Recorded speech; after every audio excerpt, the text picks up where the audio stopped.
तो आज हम जिस कहानी पे बात कर रहे हैं वो शायद हम सबने बचपन में सुनी होगी। हाँ बिल्कुल, भेड़िया आया। जी, भेड़िया आया और ये इतनी सिंपल लगती है ना कि इसमें नया क्या है बात करने को। सही, लेकिन असल सवाल ये है कि ये इतनी पुरानी कहानी जो 2000 साल से भी ज्यादा पुरानी है, आज भी जिंदा क्यों है? बिल्कुल, इसका मकसद सिर्फ ये बताना तो नहीं हो सकता कि भाई झूठ बोलना बुरी बात है। नहीं, ये उससे कहीं ज्यादा गहरी है। आज हम इस कहानी की तहों में उतरेंगे और देखेंगे कि ये इंसानी नफ्सियात, सामाजिक ताल्लुकात और किस्सा-गोई के फन के बारे में क्या राज खोलती है। अच्छा, तो शुरुआत करते हैं। कहानी का आगाज़ होता है एक लड़के से। हाँ, जो गाँव की भेड़ें चरा रहा है और वो सख्त बोर हो चुका है। रोज़ का एक ही काम, वही भेड़ें, वही मैदान। बिल्कुल, और यहाँ पहला नुक्ता ही बहुत दिलचस्प है। आप देखें, उसका मकसद कोई शरारत करना नहीं, बल्कि अपनी बोरियत दूर करना है। मतलब वो कुछ जोश व खरोश चाहता है अपनी ज़िंदगी में। जी, और ये इंसानी नफ्सियात का एक अहम पहलू है कि बाज़ औक़ात छोटे बेज़रार लगने वाले मुहर्रिकात हाँ। वो बड़े नताइज का बाइस बन सकते हैं। तो वो लड़का चिल्लाता है, भेड़िया, भेड़िया आ गया। एक अलार्म पूरे गाँव के लिए। और गाँव वाले फौरन मदद के लिए भाग आते हैं अपने काम काज छोड़कर। ये उनकी ज़िम्मेदारी का एहसास है, उनका इत्तेहाद दिखाता है कि जब खतरे की घंटी बजेगी तो सब मिलकर मुकाबला करेंगे। लेकिन जब वो वहाँ पहुँचते हैं, तो वहाँ कोई भेड़िया नहीं होता। कुछ भी नहीं और लड़का उन सबको देख के हँस रहा होता है। इससे उसको एक किस्म का मज़ा आ रहा है, एक पावर का एहसास हो रहा है। सही, लेकिन गाँव वाले वो सख्त नाराज़ होते हैं। ज़ाहिर है, उनके साथ सिर्फ मज़ाक नहीं हुआ, उनके जज़्बात, उनके वक़्त और सबसे बढ़कर हाँ, उनके सामाजिक मायदे को तोड़ा गया है बिल्कुल, ये कहानी का पहला मोड़ है। यहाँ एतमाद में पहली दरार पड़ती है। और उसे मना करते हैं कि आइंदा ऐसा मत करना। हाँ, एक समाजी इंतबा है कि इस किस्म का मज़ाक काबिल कबूल नहीं है। लेकिन यहाँ बात और दिलचस्प हो जाती है। लड़का जल्दी ही हरकत दोबारा दोहराता है। वो फिर से चिल्लाता है और गाँव वाले एक बार फिर मदद को आते हैं। यहाँ जो बात काबिल गौर है, वो झूठ का दोहराया जाना है। हाँ, क्यों? मेरा मतलब दूसरी बार वो क्यों गए? शायद उन्होंने सोचा कि हो सकता है इस बार सच हो, उन्होंने शक का फायदा लिया। अच्छा। लेकिन जब उन्हें पता चला कि वो फिर से झूठ बोल रहा था, तो अब गुस्से की जगह मायूसी ने ले ली। बिल्कुल, पहली बार इसे गलती या मज़ाक समझा जा सकता था, लेकिन दूसरी बार ये एक पैटर्न बन जाता है। सही। इससे लड़के की साख, उसकी क्रेडिबिलिटी मुकम्मल तौर पर खत्म हो जाती है। अब ये सिर्फ एक मज़ाक नहीं रहा। ये जानबूझकर धोखा नहीं है। जी, और फिर वही होता है जिसका डर था। उसी दिन सचमुच एक भेड़िया भेड़ों के रेवड़ में घुस आता है। असल खतरा। हाँ, अब ये उसकी इमेजिनेशन नहीं है, ये हकीकत है। और लड़का अब घबराकर पूरी सच्चाई से चीखता है। मदद के लिए चिल्लाता है, लेकिन इस बार कोई भी उसकी मदद को नहीं आता। कोई नहीं। गाँव वाले सोचते हैं कि वो अब भी मज़ाक कर रहा है। ये फिर शुरू हो गया। शायद वो कहते होंगे, हाँ, आज हम बेवकूफ नहीं बनेंगे, तो यहाँ एक अहम सवाल पैदा होता है।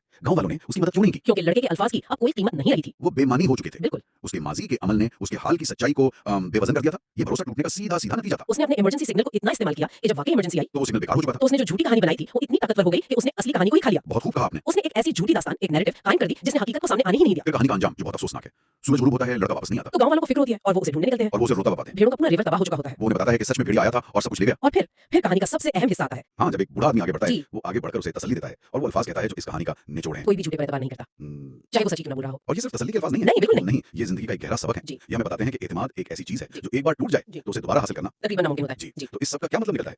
ये कहानी सिर्फ झूठ ना बोलने के बारे में नहीं है। नहीं, ये समझने के बारे में है कि हमारे अल्फाज का वजन होता है। सही। हमारी साख एक कीमती असासा है और उसके टूटने के नताइज कितने संगीन हो सकते हैं। अगर हम इसे बड़े पैमाने पर देखें तो इस कहानी की खूबसूरती इसकी सादगी में है। बिल्कुल, चंद जुमलों में ये एक पेचीदा सामाजिक और अखलाकी सबक सिखा देती है। और ये हर दौर और हर मुआशरे पर लागू होता है। हाँ, कहानी की साख भी बेहतरीन है। एक इब्तिदा यानी झूठ,